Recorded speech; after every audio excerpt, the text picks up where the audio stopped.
अशिक्षित को शिक्षा दो और ज्ञानी को ज्ञान, शिक्षा से ही बन सकता है भारत देश महान। हेलो दोस्तों, मैं सूरज यादव आपका अपने YouTube channel study for everyone पे बहुत बहुत स्वागत करता हूं। दोस्तों हमने 7 जनवरी का करंट अफेयर्स बहुत ही ज़बरदस्त तरीके से कवर करना है, जिसमें आप चाहे यूपी लेखपाल की तैयारी कर रहे हो, यूपी की तैयारी कर रहे हो, यूपीएससी की तैयारी कर रहे हो, या SSC, UPSI, TET, CTET, UP TET, state इत्यादि वनडे एग्जाम की अगर जो तैयारी कर रहे हैं तो आपके लिए बेहतरीन करंट अफेयर्स की क्लास है। ठीक है, तो जो लोग भी नए हैं प्लीज़ चैनल को सब्सक्राइब कर दें, बेल आइकन को प्रेस कर दें, ताकि जो भी हमारा नोटिफिकेशन हो आप तक पहुंच जाए। ठीक है, तो चलिए चालू करते हैं अपने डेली करंट अफेयर्स के तहत पहले प्रश्न को। ठीक है, तो दोस्तों पहला प्रश्न है हमारा कि भारत के नए इस्पात सचिव कौन नियुक्त हुए हैं? Secretary in the ministry of steel. ठीक है, भारत के नए इस्पात सचिव कौन नियुक्त हुए हैं? आपके सामने है मुकेश बंसल, संजय कुमार सिंह, अजय त्यागी, विनोद कन्नन। ठीक है, तो जो आपका राइट आंसर हो जाएगा दोस्तों, हो जाएगा संजय कुमार सिंह। ठीक है, संजय कुमार सिंह क्या हुए हैं? भारत के नए इस्पात सचिव नियुक्त हुए हैं। ठीक है, चलिए कुछ महत्वपूर्ण तथ्यों के बारे में चर्चा कर लेते हैं। ठीक है, तो देखते हैं महत्वपूर्ण तत्व क्या है। ठीक है, जो संजय कुमार सिंह है दोस्तों, ये वरिष्ठ आईएएस अधिकारी हैं। ठीक है, इन्होंने नए इस्पात सचिव का पदभार संभाल लिया है। ठीक है, इन्होंने पीके त्रिपाठी की जगह ली है। ठीक है, इन्होंने किसकी? पीके त्रिपाठी की जगह ली है। ठीक है, तो संजय कुमार सिंह क्या हुए हैं? भारत के नए इस्पात सचिव नियुक्त हुए हैं। ठीक है, और हाल ही में देखा जाए तो नियुक्त कौन लोगों की जो सूची देख लेते हैं, कौन कौन लोग नियुक्त हुए हैं। तो देखिए, वित्त उद्योग विकास परिषद के सह अध्यक्ष कमलेश गांधी जी, भारत के नए उप राष्ट्रीय सुरक्षा सलाहकार विक्रम मिश्री, नेशनल फर्टिलाइजर्स लिमिटेड एनएफएल के नए अध्यक्ष और सीएमडी नीलेप सिंह राय। ठीक है, नीलेप सिंह राय। ठीक है, ये नियुक्त हुए हैं। ठीक है, ये महत्वपूर्ण नियुक्तियां दोस्तों, आपके एग्जाम पॉइंट से बहुत इंपॉर्टेंट होने वाली है। अब प्रश्न संख्या 2 पे चलते हैं, देखते हैं क्या है। नई दिल्ली में आयोजित 46वीं जीएसटी परिषद की बैठक की अध्यक्षता किसने की है? ठीक है, नई दिल्ली में आयोजित 46वीं जीएसटी परिषद की बैठक की अध्यक्षता किसने की है? ठीक है, तो ये दोस्तों इसका राइट आंसर हो जाएगा निर्मला सीतारमण। ठीक है, निर्मला सीतारमण ने 46वीं जीएसटी परिषद बैठक की अध्यक्षता की है। ठीक है, जीएसटी के बारे में थोड़ा सा देख लेते हैं दोस्तों। जीएसटी का फुल फॉर्म क्या होता है? Goods service tax. ठीक है, गुड्स सर्विस टैक्स, जिसको हिंदी में बोलते हैं वस्तु सेवा कर। ठीक है, जीएसटी परिषद का जो अध्यक्ष होता है वह वित्त मंत्री स्वयं होता है। ठीक है, और जो आपका जीएसटी था भारत में कब लागू हुआ था? तो 1 जुलाई 2017 से। ठीक है, और जीएसटी लागू करने वाला विश्व का पहला देश कौन है? तो फ्रांस है। ठीक है, जीएसटी लागू करने वाला विश्व का पहला देश कौन है? फ्रांस है। ठीक है, जीएसटी बिल पास करने वाला भारत का राज्य कौन सा है प्रथम?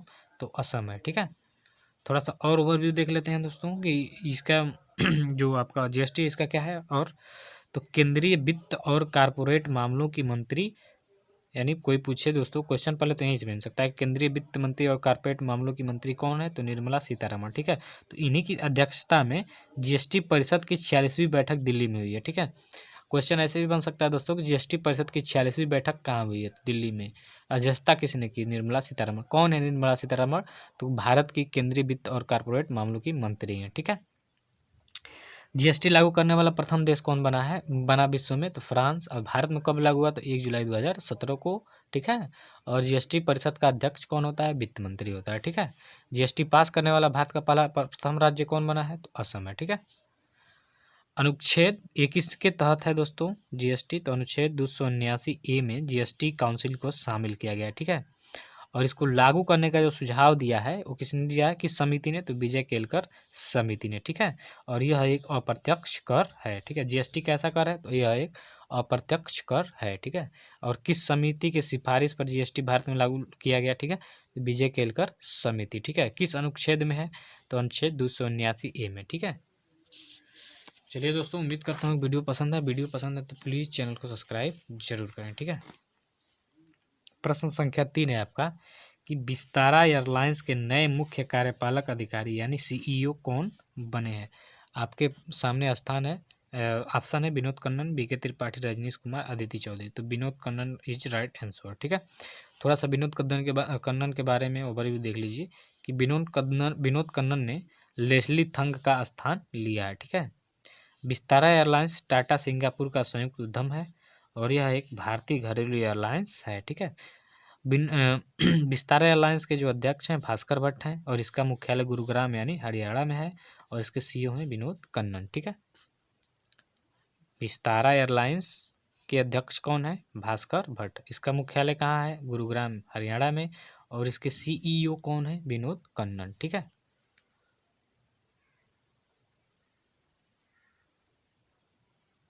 एक मिनट दोस्तों, थोड़ा सा, ठीक है। प्रश्न संख्या 4 पे थोड़ा सा फोकस करिए। प्रश्न संख्या कह रहा है 4 कि किस राज्य के मुख्यमंत्री ने कौशल रोजगार निगम पोर्टल को लॉन्च किया है? ठीक है। किस राज्य के मुख्यमंत्री ने कौशल रोजगार निगम पोर्टल का लॉन्च किया है? पहला ऑप्शन है आपका उत्तर प्रदेश, दूसरा बिहार, तीसरा हिमाचल प्रदेश और चौथा हरियाणा। ठीक है। तो हरियाणा, ठीक है, इसका राइट आंसर हो जाएगा हरियाणा। ठीक है। इसका जो उद्देश्य है यानी कौशल रोजगार निगम पोर्टल का क्या है? आउटसोर्सिंग के माध्यम से दी जाने वाली नियुक्तियों को ऑनलाइन करना तथा योग्य उम्मीदवार के लिए पारदर्शी एवं पर्याप्त रोजगार सुनिश्चित करना है। ठीक है।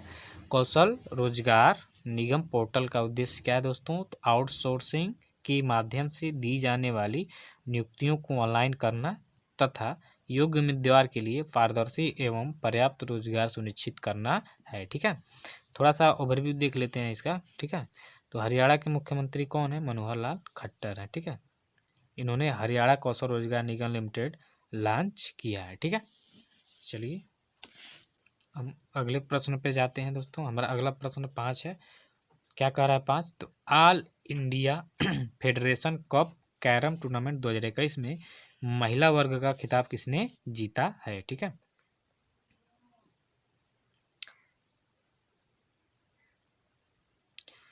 आपके सामने ऑप्शन है रश्मि कुमारी, मोहिनी खत्री, हरनूर कौर, स्मृति देसाई। तो आपका राइट आंसर हो जाएगा रश्मि कुमारी। ठीक है। और पुरुष वर्ग में किसने जीता है? तो के श्रीनिवास। ठीक है। ये कौन सा संस्करण था? 26वां संस्करण। ठीक है। याद रखिएगा कि महिला वर्ग में रश्मि कुमारी, पुरुष वर्ग में के श्रीनिवास को क्या जीता?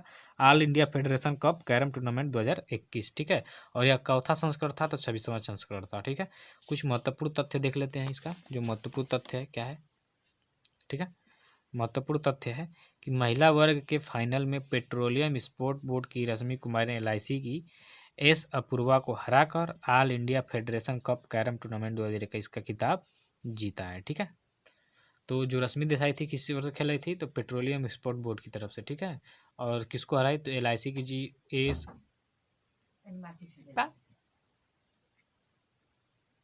All India federation cup carrom tournament 2021 का खिताब जीता है। ठीक है। कौन? एस अपूर्वा।